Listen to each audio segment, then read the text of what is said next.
Hello and welcome back. This week we are going to be looking at another dialogue of Plato, this one called Statesman, and it's connected to the one that we looked at last week called Sophist, in that here the primary speaker is again not Socrates, but this unnamed visitor from Iliad. We talked a little bit last week about the Eleatic school, about Parmenides, Zeno, and Melissus of Samos. If you're interested and you haven't already, you can go and check that out. But this is continuing the conversation about the sameness or difference between the sophist, the statesman, and the philosopher. What are these three things? Are they the same thing? Are they different? And this dialogue is mostly about defining what the statesman is. And in a general sense, they decide pretty early on that the statesman is the possessor of the expert knowledge of how to rule justly and well. So that's getting us toward what we're talking about, but that's still not a very good definition because it doesn't say very much about what he does or how he does it. But it starts to point us in the direction that we end up going in. And as in the Sophist, the visitor again uses his method of division that we talked about last week to get at what the statesman or the king is doing. Pretty early on, the visitor says, quote, "Such a method of argument as ours is not more concerned with what is more dignified than with what is not. And neither does it at all despise the smaller more than the greater, but always reaches the truest conclusion by itself." End quote. And whether he was talking about the method of division specifically or about their mode of arguing generally, this is an interesting and important thought, that we're not concerned with what's more and less dignified, nor with what's larger or smaller. It's only interested in getting at the truth. And this made me think of maybe my favorite line in all of the Joseph Conrad that I've read. In The Secret Sharer, he says, "Exactitude in some small matters is the very soul of discipline." And if you're considering something from the social level, from the level of interhuman relations, you can have your perspective skewed by what is, as the visitor mentions, dignified, for example. Does the question at hand have some immediately obvious application to an important subject in a grand sense? It's obvious how this connects to, say, logic or cosmogony or the origin and proliferation of life. Or at the social level, it's very easy, if you are a social media user, to have a totally disproportionate perspective of the importance of a given person or a given incident, because that is what the crowd is talking about today. And so that topic then takes on a kind of bigness, or if you can rhapsodize about it in a persuasive way, then that looks very dignified. In a very narrow sense. I wouldn't say that that is dignified, but it can kind of look that way, if the emotions and attention of many people are already focused on that subject. But here the visitor is saying that our method of argumentation is not concerned more with the dignified than with the undignified,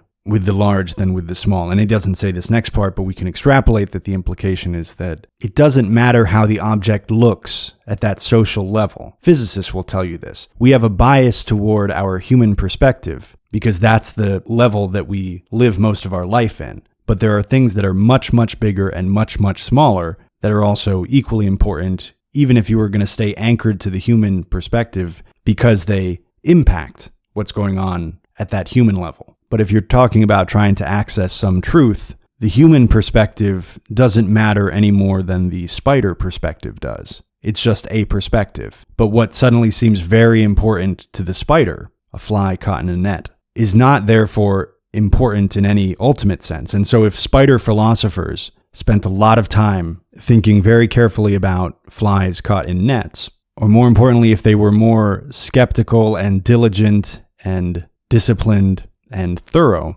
in their investigations of flies caught in nets than they were in other things that don't immediately capture the emotions of the spider crowd the way that the fly caught in the net does, then we would say that the spider philosophers had not gone very far in detaching themselves from their own provincial view of the universe and accessing something more general. So I think that's part of what the visitor or Plato was getting at there, which is that some questions have an immediate emotional pull or obvious consequences for human life or active debates or relevance to the current state of the public discourse. And that matters too. It's not that those questions don't matter. If you can bring any modicum of order to the mad circus of the public discourse, then that's obviously a good thing. But just because the answer to a question one way or the other does not have immediate or obvious consequences does not mean that we shouldn't treat it with the same level of care and attention that we would something that is the topic of the day in the discourse. And that's why this made me think of that line of Joseph Conrad: exactitude in some small matters is the very soul of discipline. Because being disciplined in some areas of your life and not in others is certainly better than not being disciplined anywhere at all. But true discipline may be a reflection of a love for precision or a love for order for its own sake, and it doesn't matter if anyone is going to see it or not. If somebody is disciplined in their work, that's useful and helpful, and it means that they can get things done more efficiently and find necessary information or tools when they need to. But that same person could also be a little bit loose, for example, in keeping their laundry folded on their shelves or in their drawers. They fold their laundry initially, but maybe over the course of the week, by reaching for a shirt that's underneath the other ones, you make the ones on top a little bit disordered, and by the end of the week, it doesn't look as orderly as it did when you first folded everything. And this is something that nobody but you or maybe your wife will ever notice. But true discipline would mean maintaining order under those circumstances also. Maybe it doesn't even affect anything, but you're going to keep it in order. If for no other reason than your tolerance of the disorder actually affects you. If you look at the shirts that are a little bit out of order on the shelf, not all messed up, but they're just not as tidy as they were when you started, and you say, that's fine, and move on, then you've told your mind a certain level of disorder is acceptable. And all of this is not really about keeping your laundry in order. It becomes much more significant when we come back to tolerating disorder in your thoughts. If you are less rigorous about a question that has no obvious application or consequences, not only is that myopic, like the spider philosophers we were talking about, but it will also make you a little bit less able to deal with the consequential questions when they come along. So that's why, to read it one more time, the visitor says that, quote, such a method of argument as ours is not more concerned with what is more dignified than with what is not, and neither does it at all despise the smaller more than the greater, but always reaches the truest conclusion by itself, end quote. And as they're trying to get at what the king or the statesman does, one of the things they identify is that the king cares for the whole human community, together, not for individuals like a doctor does. Because they start by saying, well, the king is somebody who cares for people. And then the visitor says, well, couldn't the doctor come in and say, no, I care for people, or I do that also. And so what the doctor does for the individual, the king does for the whole community. And there's a mention here of the difference between the tyrant and the king as being enforced rule or voluntary rule. The king rules by the consent of the governed. Not that that's necessarily true in every historical case since Plato's time, but that's how they're using this term. Whereas the tyrant rules without the consent of the governed.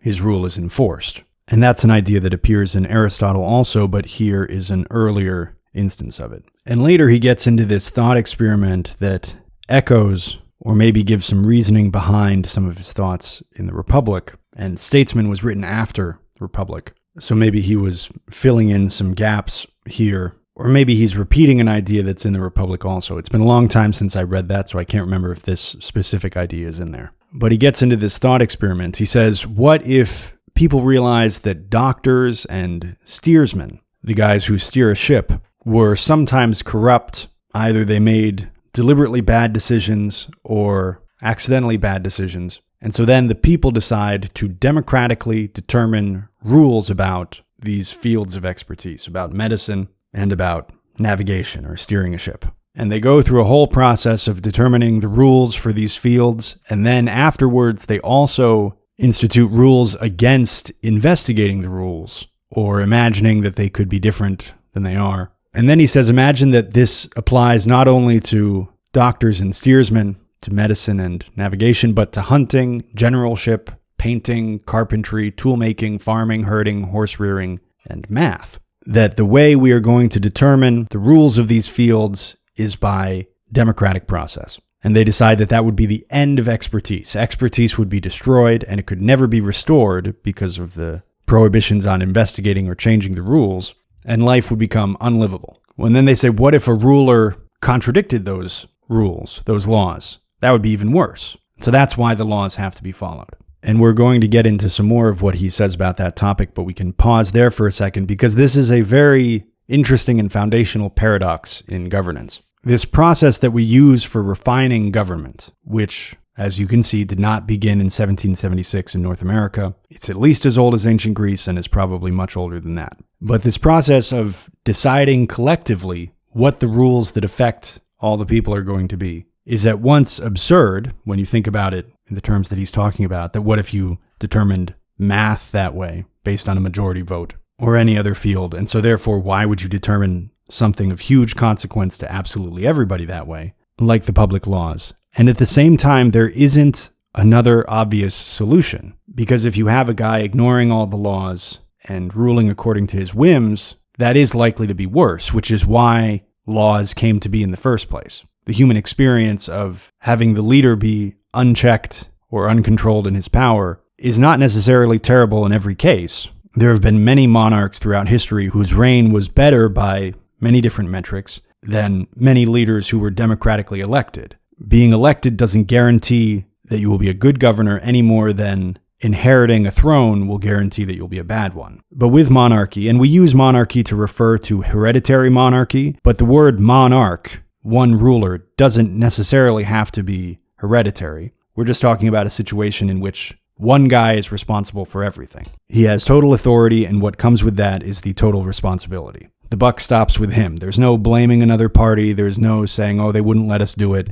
He is responsible. Even if you're a critic of representative democracy and you're open to the idea of a monarchy and you cite these examples in history of this monarch and that monarch being very good for their people, you still have the problem of that system eventually falling into the hands of a person who is not a good monarch and they just use it selfishly or foolishly. And it seems that it would only be a matter of time, that even if you had 5 or 10 good kings in a row, you're eventually going to get one who's not good. And if he has full authority, then there's no way to stop him from doing what he's doing. Though the counter argument there is that it's not as if elected leaders are flawless either, and you can have a bad leader get into office and he can mess up the country in various ways. And it does seem that democracy is vulnerable to plutocracy in a way that monarchy is not. It's harder for an outside group to get control of a monarch than it is for them to get control of an elected leader and to remain entrenched in their power even as the elected leaders come and go. And so then you have to wonder whether the almost religious discourse surrounding democracy is less a reverence for democracy than it is for plutocracy. That the reason why questioning democracy or critiquing democracy as a system is not so much about that critique being a threat to the popular will, so much as it is a threat to that plutocratic class that hides behind this veneer of democracy. And their power is strategically protected by the perceived sanctity of that democracy. That the loss of that perception would be a strategic loss for them. It would be a major loss. And so it must be protected with all of this rhetoric. But getting back to this contradiction about trying to establish good governance, he emphasizes it with the line, quote, "No large collection of people is capable of acquiring any sort of expertise whatever," end quote. And that's the basic problem that we're talking about, is that crowds of people cannot get expertise in any field. The individual members of the crowd can. This is not to say that the masses are dumb at the individual level. The individuals in the crowd can have all kinds of expertise, but the crowd as a separate superorganism is incapable of acquiring expertise, Plato says. And he says this applies to the collective of the rich as well, that if there is such a thing as kingly expertise or expertise in statesmanship, neither the rich nor the masses can get it as a group, because that's not in the capacity of a group. And so then the visitor says, quote, "The requirement then, as it seems, for all constitutions of this sort, if they are going to produce a good imitation of that true constitution of one man ruling with expertise, so far as they can, is that, given that they have their laws, they must never do anything contrary to what is written or to ancestral customs," end quote. And there's a version of political history that's sometimes given, which is that the emergence, or maybe the re-emergence of democracy in Europe, timed approximately with the Enlightenment and the political movements that came amid and after it, is the first time in history that a monarch or a ruler was himself governed by laws. And that's simply not true. I guess we would have to look at the different governments of the Dark Ages and the Middle Ages. It's possible that this was lost and that a lot of those kings basically ruled with total authority without concern for custom. But I would bet that that's a cartoonish depiction of what was actually going on in most cases. Because here Plato is saying that the ruler ought to follow the laws of the country that is ruling and the ancestral customs that have evolved over time. And this will get him closest to the ideal of ruling with some kind of expertise in statesmanship. This is the best option we have. And the follow-up task here would be to look at Cleisthenes and different constitutions in ancient Greece, and probably you will find rules for the governor as well as for the people. But this idea is being presented here not as hugely revolutionary, in a tone asserting very aggressively that the king should have rules as well. He's just saying that it's better if the king or the ruler, the statesman, follows the rules of the country that he's governing, which suggests that at that time, some rulers did this, some didn't. And that's one of the big messages that I got from reading Herodotus, and maybe we'll discuss him someday, is that even at the time that he was writing, also in the 5th century BC, even up to that time, history was a story of the churning of government. Democracies becoming tyrannies, tyrannies becoming aristocracies, aristocracies becoming democracies. That these things continually change as a result of invisible patterns that we have yet to articulate. And that reminds me of a line from Leviathan of Thomas Hobbes that I had to look up, but I have it here now, and is relevant to this discussion in Statesman. Generally, Hobbes writes, quote, "The skill of making and maintaining commonwealths consisteth in certain rules, as doth arithmetic and geometry, not as tennis play, on practice only, which rules neither poor men have the leisure, nor men that have had the leisure have hitherto had the curiosity or the method to find out." End quote. So Hobbes says that governance must have rules like geometry, not only skill that comes from practice like playing tennis, but we haven't been able to figure out what the rules are yet. But anyway, let's get back to Plato. And remember, we were just talking about how the closest option that we have to ruling with this kind of expertise is for the ruler to follow the laws and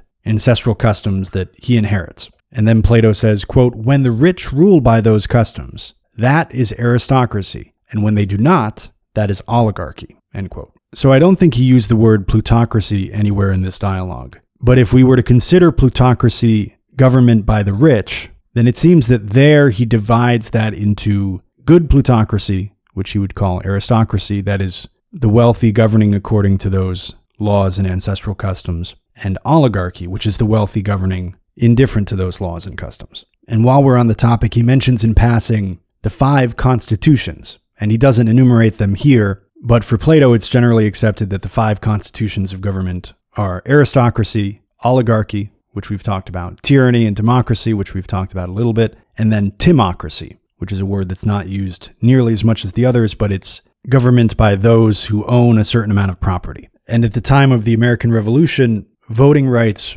were largely determined by the states, and so the original 13 colonies all had their own requirements for voting, and you can look them up online. They varied a little, but a lot of them required, for example, that a voter have 50 acres of land for them to be able to vote. That was true, for example, for Delaware, Maryland, North and South Carolina, and Virginia. I found a source on this from the University of Wisconsin, but you can do your own research if you're curious. And later, the visitor gives us a longer definition of the tyrant that is worth reading. He says, quote, "And what of the case when some one ruler acts neither according to laws nor according to customs, but pretends to act like the person with expert knowledge, saying that after all one must do what is contrary to what has been written down if it is best, and there is some desire or other combined with ignorance controlling this imitation. Surely, in those circumstances, we must call every such person a tyrant. Then it is in this way that the tyrant has come about, we say, and the king, and oligarchy, and aristocracy, and democracy,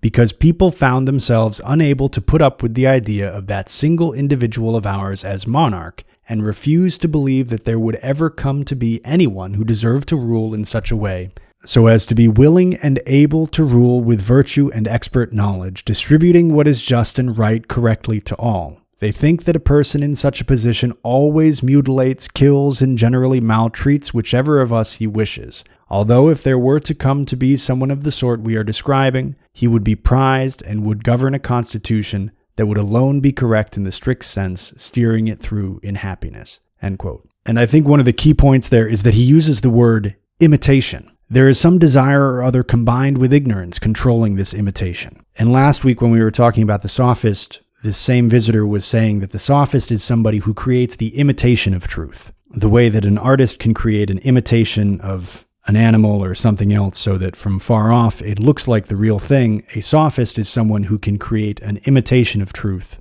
so that in the same way, if you don't examine it too closely, it can appear to be truth. And here, him using this word imitation suggests that he's saying that a tyrant is a kind of sophist. They are a monarch who gives some reason why they do not need to follow the laws and the customs. And again, having a separate term for this kind of monarch, if there is a term for a monarch who does not follow these laws and customs, then that must mean that the ancient Greeks had plenty of monarchs who did follow them, or it suggests that, because otherwise, why would you need this separate word for that? And in the second part of that passage, he says that that's probably what the origin of this need for rules and laws is that people were always afraid of or fed up with the experience of having a monarch who treats people badly and kills people at whim and is not under any control. And this next passage is a little bit haunting because he's talking about cities sinking like ships through depravity, the depravity of their rulers and the people immediately under them who think they have a knowledge of governance, but really don't. They think they have this expertise in statesmanship and kingship. And Plato says that even up to the time that he's writing in the 4th century BC, there have already been numberless examples of this. And while he has no knowledge of the 24 centuries of history that we have seen since his time, he does anticipate it here. Plato writes, quote, "Or should we rather wonder at something else, namely at how strong a thing a city is by its nature? For in fact, cities have suffered such things now for time without limit, but nevertheless, some particular ones among them are enduring and are not overturned. Yet many, from time to time, sink like ships, and perish, and have perished, and will perish in the future, through the depravity of their steersmen and sailors, who have acquired the greatest ignorance about the greatest things, although they have no understanding at all about what belongs to the art of statesmanship. They think they have completely acquired this sort of expert knowledge, most clearly of them all." End quote. And listing branches of knowledge that are precious or related to statesmanship, Plato lists generalship, the art of the judge, and that part of rhetoric which in partnership with kingship persuades people of what is just and so helps in steering through the business of cities. And he mentions here something that I think we could call propaganda, and I use that term neutrally, just as a way of promoting a particular message or belief or idea, not necessarily for malicious purposes. You could use it that way. Right now, I'm not using it that way. The visitor asks, quote, "To which sort of expert knowledge shall we assign what is capable of persuading mass and crowd through the telling of stories and not through teaching?" And the other person says, "This too is clear. I think it must be given to rhetoric." And the visitor says, "And the matter of whether to do through persuasion whatever it may be in relation to some people or other, or else by the use of some sort of force, or indeed to do nothing at all, to what sort of expert knowledge shall we attach this? This would be none other, I think, than the capacity of the statesman." End quote. So he talks about persuading the mass and the crowd through storytelling as part of rhetoric. And in a more modern parlance, we might talk about narrative, but storytelling can happen in a 30-second commercial. You're framing something in a certain way, and if you're trying to persuade the masses, you set up the story such that they are in one position, the object about which you want them to act in a certain way is in another, and you tell the story such that they'll take the action that you want them to take. And that can also be done with a movie or a TV show or a book, or indeed through a political narrative. It doesn't have to be fiction. A politician can, in a series of speeches, do this kind of storytelling. But I think it would be safe to call that propaganda. And in the second part of that same passage, he's talking about how deciding whether to do something either by persuasion or by force, and also deciding whether to do anything at all. Is some action needed? If so, what is the action that's needed? This kind of judgment is part of what falls under the expertise of statesmanship.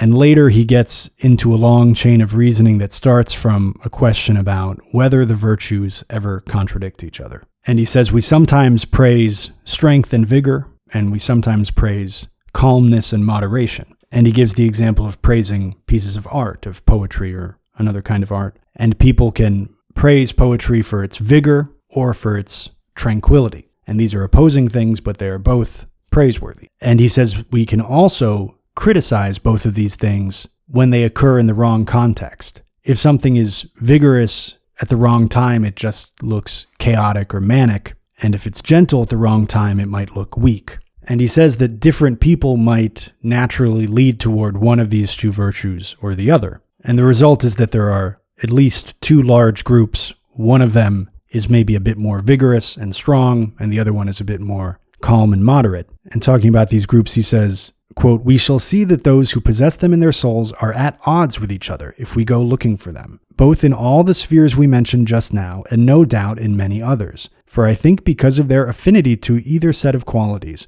they praise some things as belonging to their own kin, and censure those of their opponents as alien, engaging in a great deal of hostility towards each other about a great many things. This disagreement of these classes of people is a sort of play, but in relation to the most important things it turns out to be a disease which is the most hateful of all for cities." And the other person asks, in relation to what do you mean? And he goes on, in relation to the organization of life as a whole. For those who are especially orderly are always ready to live the quiet life, carrying on their private business on their own by themselves. They both associate with everyone in their own city on this basis, and similarly with cities outside their own, being ready to preserve peace of some sort in any way they can. As a result of this passion of theirs, which is less timely than it should be, when they do what they want, nobody notices that they are being unwarlike and making the young men the same, and that they are perpetually at the mercy of those who attack them. The consequence is that within a few years they themselves, their children, and the whole city together often become slaves instead of free men before they have noticed it.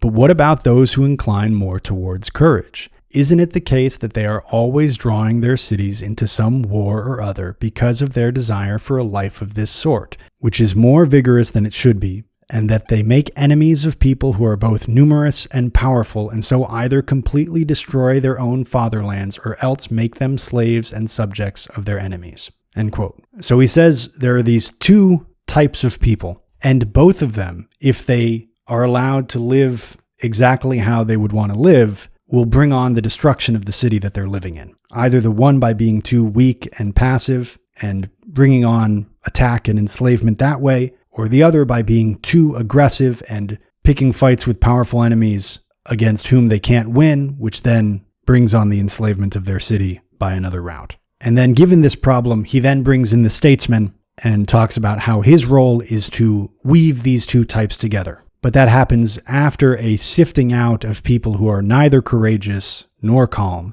either by exile or execution. And he doesn't specify, but I think that he means in the gradual process of justice, that the bad people in the society are put to death or exiled as they commit various crimes, and that the people who are left over, these either courageous or calm types, can then be woven together into a strong fabric. And at one point he compares it to music. He says, quote, "It belongs to the statesman and the good legislator alone to be capable of bringing this very thing about by means of the music that belongs to the art of kingship." End quote. And he says that this kind of bonding or weaving of vicious men to other vicious men, using the word vicious again to refer to the opposite of virtuous, to be related to vice, that if you try to weave vicious men together in this way, or you try to weave virtuous men to vicious men, that won't result in anything lasting. But if the statesman is trying to get these two types of virtuous people together, then that will result in a strong society.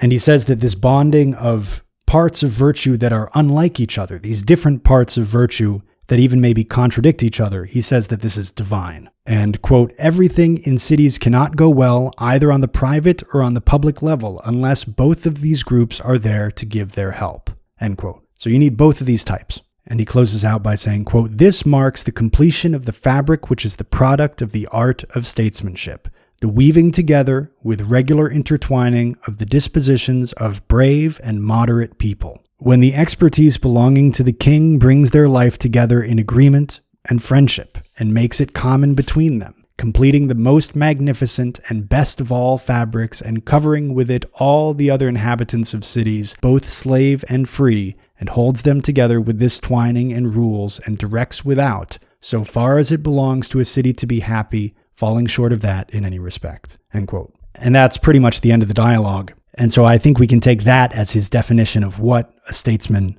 is doing, or what he should aim to do. And if you notice in that last passage, he's not saying that everybody in the city is necessarily part of that fabric, but you need that fabric to then cover the other inhabitants, sort of like a blanket. He doesn't say a blanket, but he says fabric and he says covering. So the idea maybe is that that class of moderate and courageous people create some kind of stability or protection for the other people. So it's not necessarily that he imagines that the king will chase out or execute anybody who doesn't fall into one of these two categories, but maybe those who would otherwise be part of this class, maybe some of the more prominent people in public life. He might say that you might have to get rid of them in one way or another in order to make room for this fabric that the king or statesman is weaving out of the virtuous people in the society. And one of the things that I like about reading ancient Greeks, or even a lot of writing before the 20th century, but certainly the ancient Greeks, is that for them, vice and virtue were integral to politics. I think somewhere in the Politics of Aristotle, he talks about how virtue and vice are more important to a city than wealth and poverty. But a lot of modern political discourse imagines vice and virtue as being separate, old-fashioned, alien notions, and politics is a business of subsidies and imports and exports and legal process. And these two things are completely alien from each other. But taking the history of European political thought, that view is the anomaly, not the norm. And another note I want to add here is that it might be tempting to put Plato's scheme here of these two different types of virtues on top of competing political parties. And at least speaking for politics in the United States, I think the problem with doing that is that it would be pretty much impossible to decide that one of the two parties is more courageous and vigorous and the other is more calm and moderate. You might be able to find that they have those traits on particular issues, but not across the board. But we can leave it there for now. So farewell until next time. Take care and happy reading.